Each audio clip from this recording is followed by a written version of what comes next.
So yan guys, yung aking alagang 45 days guys. Lima yan sila guys nung sisiyo pa, kaso lang kinaya ng pusa.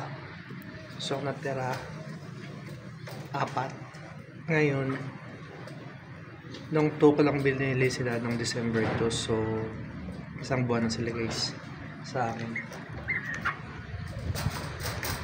Ayan guys, 45 days.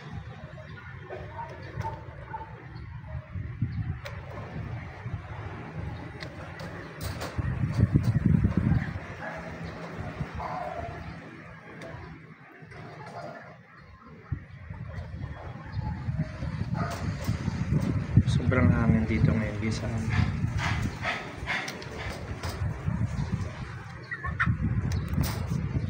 That's my chicken 45 days.